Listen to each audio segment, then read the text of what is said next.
SABC Digital News. Thanks again for joining us, Bongi. Morning, Evan.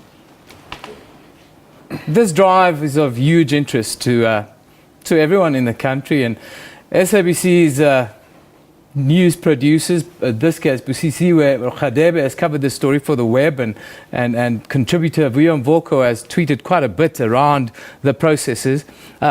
Just tell us about that and how people can follow us on our digital platforms. All right. On Wednesday, the IEC had their readiness media briefing just to tell everybody how everything was going, all the preparations. Busi went and attended this.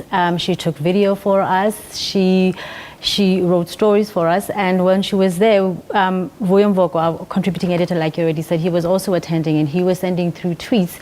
So we put that all together into a feature that people can actually have a look at. They'll be able to see this video. It comes up as you go onto the page, and then as you scroll down, you're able to see the tweets, what he was saying, so you can follow the proceedings as they're going. He's writing them, Voyo was writing these tweets, so it works out that way.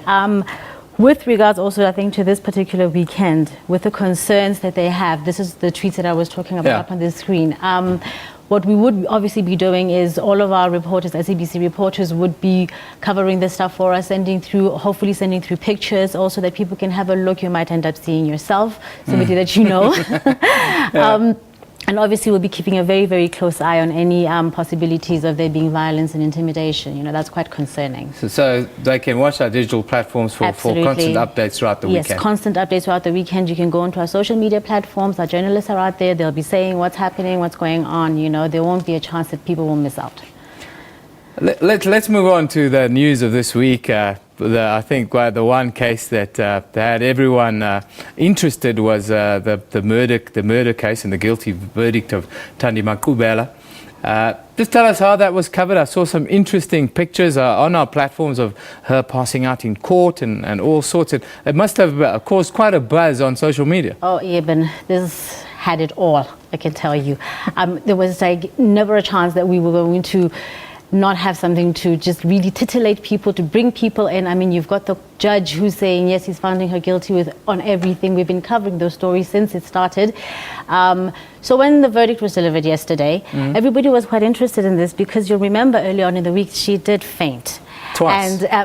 And so for people, that was met with a lot of skepticism. So what we did was we've included a story file with all of the people's comments, bringing them into the story. You'll see there, there was one I saw a little bit later down that says, hopefully she will have some sort of a stylish scarf to wear with her orange prison uniform. Very, very skeptical about the fainting, and obviously commenting about the fashionista in her, and that obviously this is all over now. She'll be in prison there's orange. The picture of the fainting in court, and a lot of people commented on that.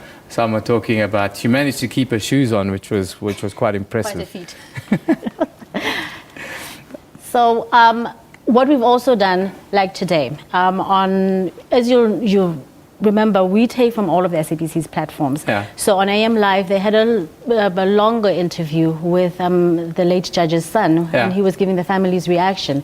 So we've got that also going up. You can see that although it's justice for them, there's still an element of sadness. So we do take that, and people can listen to the interview. They might have missed it on radio. So we've got that also. So there's got video, there's audio, there's story files, there's everything. We bring people into the story. And every story in the end has a human face. Yes. The big one, of course, for the sports fans this weekend, Orlando Pirates in probably the biggest match in 20 years in South Africa, when they go to Egypt against all odds, really, to try and win the CAF Champions League. Yep. We have been keeping a very, very close eye on this since last weekend, obviously, when they drew with Al Ahly. What we've been covering this week is also a comment from people saying that we had one analyst who was saying, you know what, it's nonsense to have this rivalry that goes on when let's say our regional teams are getting involved in national competitions.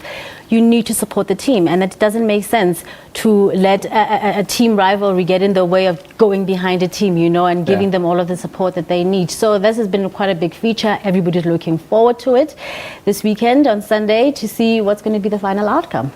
I know I am. Well, all Pirate supporters have been at the airport, and they've shown the Buccaneers a lot of support. Yes. Bongi, thank you very much for joining us this morning. As always, it's nice to have you with us, and it really adds quite a bit to be able to see what's happening online and how people can really easily access things, especially this weekend with voter registration for the IEC. Thanks again for joining us. Welcome.